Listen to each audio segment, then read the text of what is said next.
무엇이 신앙인지, 무엇이 신앙적인 삶인지, 뭐가 예수 믿는 것인지 우리 제대로 알고 있나 하는 것에 물음표를 던져야 한다는 거예요.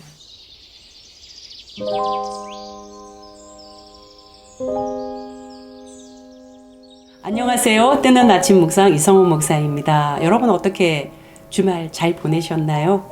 이번 주말은 뭔가 마음이 좀 채워지셨어요? 에너지가 충전되셨는지 모르겠습니다. 여러분 요즘 가을이 굉장히 깊어져 가는데 가을 하늘 좀 이렇게 올려다 보셨어요? 삶의 문제가 좀 많이 생기고 여러 가지 복잡한 상황이 생길수록 우리는 하늘을 좀 쳐다봤으면 좋겠습니다. 자연 속으로 들어가서 그 자연이 주는 뭔가 마음의 평안함을 좀 느꼈으면 좋겠습니다. 자기 문제에 빠져 있을 때 그 문제가 해결되지 않거든요. 문제만 계속 본다고 해서 그 문제가 해결된다면 정말 석 달, 열흘 그 문제만 봐야 되겠죠. 그러나 그걸로 해결이 안 된다는 거예요. 내 마음만 계속 상처를 입게 되잖아요. 그럴 때는 밖으로 나가십시오. 그리고 하늘을 쳐다보십시오. 구름과 구름 사이에요. 그 파랗게 보이는 그 하늘 한번 느껴보세요. 그리고 그 하늘을 바라보시면서 하나님은 나에게 지금 뭐라고 말씀하실까? 하나님은 나를 어떻게 바라보실까? 좀 생각하며 마음을 좀 평안하게 가지셨으면 좋겠습니다. 하나님이 아브라함을 밖으로 불러내시잖아요. 그리고 밤하늘을 보게 하세요. 너 저 무별들을 셀 수 있겠니? 너의 자손이 이와 같이 많아질 것이다. 그럴 때 아브라함이 하나님 지금 무슨 말씀하세요? 지금 내 몸의 지금 상태가 어떤데요? 내 나이가 몇인데요? 하나님 지금 장난치세요? 이렇게 말하지 않고요. 하나님 저를 그렇게 생각하세요? 저도 제 자신을 그렇게 생각하겠습니다. 하나님 저를 그렇게 바라보세요? 저도 저를 그렇게 바라보겠습니다. 자기의 가능성에 문을 닫아 걸지 않고 나를 향한 하나님의 가능성에 문을 열고 순종하며 하나님 앞에 나아갔더라는 거죠. 우리 지난 시간 살펴보았죠. 여러분 0, 제로만 아니면 괜찮습니다. 제로만 아니면 하나님의 무한대로 우리를 하나님께서 초대해 주신다는 거예요. 그래서 우리의 삶이 하나님의 무한대로 보호받고 하나님의 무한대 속에 참된 행복을 누리며 살아가게 된다는 거.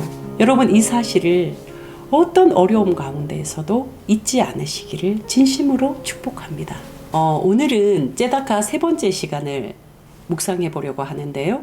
구약 성경에서 이 째다카 마지막 내용은 무엇인가? 인간은 하나님을 언제 째다카 하나님 의로우십니다 라고 하는가예요. 하나님이요 인간이 고통받고 신음하는 가운데 있는 거 그대로 내버려 두지 못하신다는 거예요. 하나님이 인간이 고통 속에 헤매고 있는 거, 야, 니들 죄 때문에 그래 하고 외면하지 못하신다는 거예요. 그래서 어떻게 하세요? 그 인간을 결국 인간 곁으로 가서 그 수렁에 늪에서 그 수렁에 빠진 인간을 건져내시더라는 거예요. 그렇게 건져냈을 때 인간이 하나님께 이렇게 이야기를 하는 거죠. 하나님, 당신은 의로우신 분이십니다. 당신은 참으로 의로운 하나님이십니다. 그렇게 찬양하더라는 거예요. 시편 71편 2절에 보면은 이 시편 기자가 하나님을 찬양하기를 하나님은 의로우신 분이십니다. 주의 의로 나를 건져주십니다. 나를 풀어주십니다. 주의 귀를 내게 기울이사 나를 구원해 주십시오. 이렇게 이야기하거든요. 우리의 고통과 우리의 슬픔에 대해서 하나님이 못 견디시는 거예요. 우리가 슬퍼하고 고통받고 고난받고 괴로워하는 거에서 하나님이 견디지를 못하신다는 거예요. 그래서 어떻게 해요? 그 자리로 와서 건져주시고야 마는 거예요. 이것이 뭐라고요? 째다카, 바로 의로움. 누구의 의로움? 하나님의 의로움이라는 거예요. 여러분 하나님은 우리와 멀리 떨어져서 그냥 하나님의 세계 속에 계시는 분이 아니라 우리의 삶으로 들어오셔서 우리와 공감해 주시는 분이라는 거죠. 여러분 우리가 살아갈 때 누군가 내 입장에 대해서 공감해 줄 때 여러분 얼마나 행복합니까? 얼마나 위로가 되어요. 정말 말할 수 없이 그 사람의 공감 하나로 내가 힘을 얻잖아요. 제가 우리 막내의 일이 있었을 때요, 깨닫게 된 것 중에 하나가 위로예요, 위로. 나는 위로한다고 하는데 상대에게 위로가 안 될 때가 있거든요. 나는 위로한다고 하는 말인데 그 말이 상대에게는 복잡한 마음이 들게 할 수 있거든요. 많은 말보다 어떨 때는요, 따뜻한 국밥 한 그릇 이렇게 내미는 것이 더 위로가 될 수 있어요. 많은 말보다 그냥 같이 옆에서 울어주는 것이 그 사람에게 힘이 될 수가 있어요. 이거 얼마 안 되지만 조금 보탰어 하고 그 사람 주머니에 몇만 원 구겨 넣는 그 몇만 원이 그 사람을 일어서게 할 수도 있다고요. 일어설 힘을 잃은 사람에게 힘내, 힘내, 힘내 한다고 일어서지지가 않아요. 돈이 없어 힘든 사람에게는요, 적든 많든 돈이 힘이 되는 거예요. 무서워서 두려워서 벌벌 떠는 사람에게는요, 따뜻한 카톡 메시지가 도움이 되기도 하지만 그 사람 옆에 같이 있어주는 것이 그 사람에게 도움이 되는 거예요. 혼자 밥 먹을 힘이 없는데 밥 맛있게 챙겨 먹으세요. 이 도움이 안 된단 말이에요. 그 사람에게 맛있는 밥 한 끼 챙겨서 같이 먹어주는 것이 힘이 되지요. 하나님의 의로움 째다카는요, 바로 이런 거예요. 우리와 동떨어져서 잘해라, 힘내라, 위로한다, 이것이 아니라 우리의 자리로 오셔서 우리를 건져내시더라는 거예요. 우리를 건져내시면서 우리에게 너 살았다, 너 이제 새로운 삶이야 라고 말씀하시더라는 거죠. 이게 뭐예요? 째다카. 그러면 우리가 할 일은요, 우리를 향한 하나님의 마음에 우리도 같이 마음을 해서 이제 그 자리를 털고 일어나 하나님의 마음에 공감하며 살아가는 거예요. 그렇게 해서 어떻게 할까요? 하나님이 나를 건져주신 것처럼, 하나님이 나를 새로운 삶으로 초대해 주신 것처럼 나도 이웃의 삶에 마음 아파하고 공감하면서 내 것을 나누는 거예요. 내가 좋은 것, 저 사람도 좋겠구나 하고 내 것을 주는 거예요. 내가 누리는 거, 저 사람도 누려야 되겠구나 하고 어떻게 하면 함께 누릴 수 있지? 어떻게 하면 모두가 같이 누릴 수 있지? 고민하고 생각하고 그런 것들을 끊임없이 만들어 가려고 애쓰는 거예요. 여러분 오해 없이 들어주셨으면 좋겠습니다. 우리가 기도 안 하고 전도 안 하고 성경 공부 안 하고 교회 봉사 안 해서 세상에 이렇게 변화가 없는 걸까요? 이렇게 그리스도인들의 삶이 무력해지는 걸까요? 저는 그거 아니라고 생각해요. 여러분 세계적 유례가 없어요. 이 한국교회의 열심, 한국교회의 이 전도의 열정, 그리고 이 부흥의 역사, 세계적인 유례가 없을 만큼 단연 으뜸이에요. 이렇게 단기간에 교회가 급성장하고 대형, 초대형 교회들이 마구 일어나고 그러면서 교회의 건물들은 갈수록 크고 웅장하고 화려해지고 믿는 사람들은 많아지는 거 유례가 없어요. 그런데 그 결과값이 뭐냐 할 때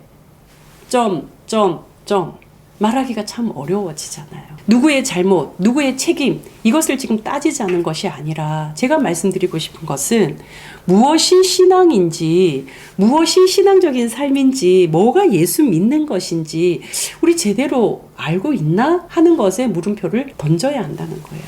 저는 고1 때부터 새벽 기도를 다녔어요. 그때는 새벽 기도 아니고요. 철야 기도 그랬거든요. 철야 기도. 한 9시, 8시 반에 이제 막 챙겨가지고 가요. 가면 이 철야 기도는 10시에 시작을 해요. 그러면 그 사이에 뭘 하냐면 데우기를 하는 거예요. 데우기. 이 뭔가 불 받을 것을 데우는 과정이에요. 그러면 한 8시 반, 9시쯤 되면 한 분 한 분씩 성도들이 오시잖아요. 그러면은 그 당시로 제 기억에 전도사님이셨는데요. 그 전도사님이 막 찬송을 시작을 해요. 불길 같은 성신, 또 얼마나 빠르게 하는지 몰라요. 그냥 제 템포로 하면 이게 열이 안 닿아져요. 그러니까 템포를 한 두세 배 땡기는 거죠. 불길 같은 성신이요. 열심히 합니다. 목이 쉬어라고 뭐 기도하고 통성 기도하고 해요. 10시에 시작해서 이 철야 기도는 새벽 1시에 끝나요. 그런데 1시에 집으로 가지를 않고 또 이 불을 식히는 시간이 필요한 거예요. 이 불씨들. 잠불을 좀 식혀야 되는 거예요. 그리고 한 새벽 3시쯤 돼서 와요. 그날 금요일, 그러니까 토요일 새벽 기도는 없는 거죠. 금요일 그렇게 철야 기도를 했었어요. 목이 다 쉬었어요. 하고 이제 오는 거예요. 목사님이요, 엄청 저를 칭찬했어요. 세상에 저렇게 믿음 좋은 학생이 있다는 거예요. 저희 교회가 좀 규모가 있었는데 설교 때 공개적으로 막 칭찬해 주셨어요. 제가요, 그 칭찬을 받고 그 철야를 다니면서 저에게 어떤 변화가 일어났을까? 놀라운 변화가 일어났어요. 가면 갈수록 제 의가 점점 커지기 시작해요. 그러면서 나 철야기도 하는 사람이에요. 나 매주 철야기도 안 빠지는 사람이에요. 아세요? 그걸 말하고 싶어가지고 드러내고 싶어서. 그리고 누군가 나를 칭찬하면 막 어깨에 힘이 들어가면서 얘는 특별하다고. 난 특별한 사람인가 보다 하고 자기의에 빠졌다라는 거예요. 요즘은 그 열심도 찾아보기가 힘든 시대이기는 하죠. 여러분 교회 다닌다고 예수 믿는 거 아니에요. 교회에서 직분 받았다고 그것이 하나님을 믿는 사람이라는 보장이 될 수가 없어요.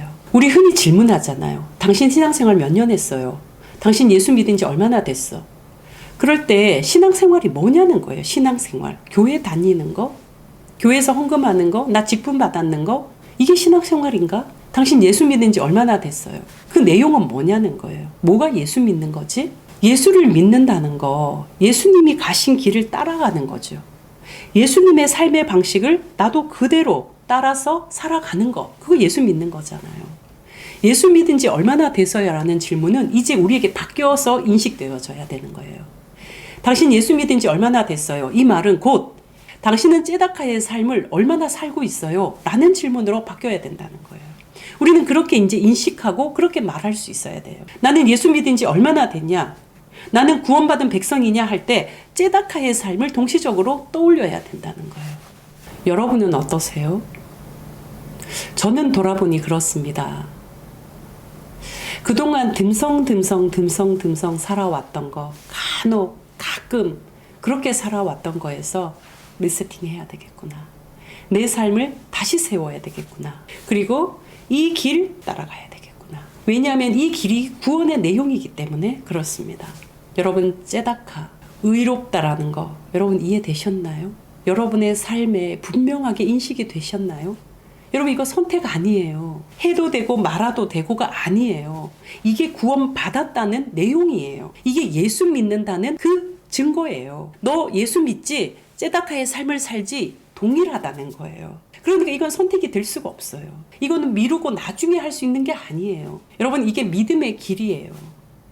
믿음의 길, 포기할 수 없는 길, 그 생명의 길, 바로 예수 그리스도의 길이라는 사실이에요. 저희 다 있는 교회도 이 째다카의 사역, 째다카의 삶을 이제 시작해 가야 되겠다 하는 생각이 들었습니다. 사실 말이 개척이지, 개척이라는 현실은 정말 그런 낯선 땅, 정말 처음 보는 땅처럼 저희에게 느껴져요. 아무것도 없이 정말 난민의 처지로 무언가를 개척하고 시작한다는 거, 이거 어떻게 가능할까요? 정말 생각하지 않았던 여러분들이 저희의 째다카가 되어주신 거예요. 그 중에 한 분께서 저에게 보내주신 메시지가 있는데 그분의 동의 없이 한 짧은 부분을 읽어드리려고 합니다. 여러분 한번 들어보세요. 힘내세요. 때론 흔들릴 수 있지만 뿌리까지 뽑히지는 않을 겁니다. 곁에 함께 기도하며 응원하는 많은 사람들이 있지 않습니까? 저희도 미력이 남아 손을 내밀고 있지 않습니까? 적어도 외롭지는 않으시니 웃을 수는 있겠지요. 이삿짐은 잠시 밀어놓고 마음 편히 쉬시는 평안한 밤 되세요. 저희가 이사를 해야 되는데요. 결혼 생활은 20년 됐고 식구는 5식구인데 처음으로 짐을 직접 싸봤어요. 포장 이사하지 않고 우리가 직접 해보자 했던 거예요. 그 돈 없어서가 아니라, 돈의 문제가 아니라 이제부터는 살아가는 삶의 방식을 달리해야 한다는 그 마음의 첫 도전이었어요. 근데 이게요, 막상 짐을 싸보니까 그 짐이 버려도 너무너무 많은 짐이고요. 그 짐들이 온 방 가득 거실까지 가득 메워져 있는 거예요. 그 모습을 보는데 몸도 몸이고 마음이 확 내려앉았던 거죠. 그때 보내주셨던 메시지였어요. 저에게는 째다카였어요. 함께 손을 잡고 그 시간을 걸어와 주신 분들, 저는 이 째다카의 말씀을 3일 동안 준비하면서 제 마음 곳곳에 박혀있는 그 째다카의 손길이 기억되는데 주체할 수 없는 눈물이 흐르더라고요. 이삿날 정말 함께 와서 자신들의 그 모든 스케줄을 뒤로 하고 짐을 날라줬던 후배 전도사님들 정말 째다카였고요. 그리고 자신의 삶의 자리에서 크고 작은 결단으로 조심스럽게 손을 얹어주신 째다카, 손 내밀어 주신 그 째다카가 계셨기에 외롭지 않고 마음을 추스리며 일어날 수 있었던 것 같아요. 그렇게 다 있는 교회 뜨아가 오늘 시작될 수 있는 거죠. 앞으로 하나님께서 어떻게 움직여 가실지는 모르겠습니다. 그러나 우리의 가능성에 문을 닫지 않고 우리를 향한 하나님의 가능성에 마음 열고 순종하면서 걸어가고 싶은 마음입니다. 사랑하는 뜨아 가족 여러분, 구원받은 사람이라면 우리의 삶에는 반드시 째다카가 나타나야 함을 잊지 않으시기를 축복합니다. 하나님이 우리를 바라보시며 너 째다카구나, 너 의롭구나, 내가 너를 불러낸 이유가 바로 그것이다. 하나님은 우리에게 그렇게 말씀하실 것입니다. 이 째다카의 길에서 째다카의 삶으로 저와 여러분이 만났으면 좋겠습니다. 우리 서로가요, 떠올려지면 마음이 따뜻해지는 그런 관계가 되었으면 좋겠어요. 우리가 서로 이렇게 생각을 해보면 고마움의 추억이 새록새록 우리의 마음에 솟아났으면 좋겠어요. 그래서 서로가 서로에게 고맙고 서로가 서로에게 감사한 삶, 그런 삶으로 우리가 살아갈 수 있으면 얼마나 좋을까 싶습니다. 여러분, 이 하루만 잘 살아가시면 됩니다. 우리 내일 또 함께 뜨아에서 만나기를 소망합니다. 기도하시겠습니다. 하나님, 우리를 바라보시며 긍휼히 여기시며 우리의 고통과 우리의 신음소리를 외면하지 않으시며 우리를 그 수렁에서 건져주시는 하나님의 손길 기억합니다. 참으로 하나님은 의로우신 분이십니다. 영원히 우리를 책임지실 그 의로우신 하나님 앞에 이제 째다카의 삶으로 결단하며 살아갈 수 있는 용기를 주시옵소서. 이것이 예수 믿는 길, 이것이 주님을 따르는 길, 이것이 믿음의 길인 것을 잊지 않고 살아가는 우리 모든 뜨아 가족들 되게 하여 주시옵소서. 예수 그리스도의 이름으로 기도합니다. 아멘.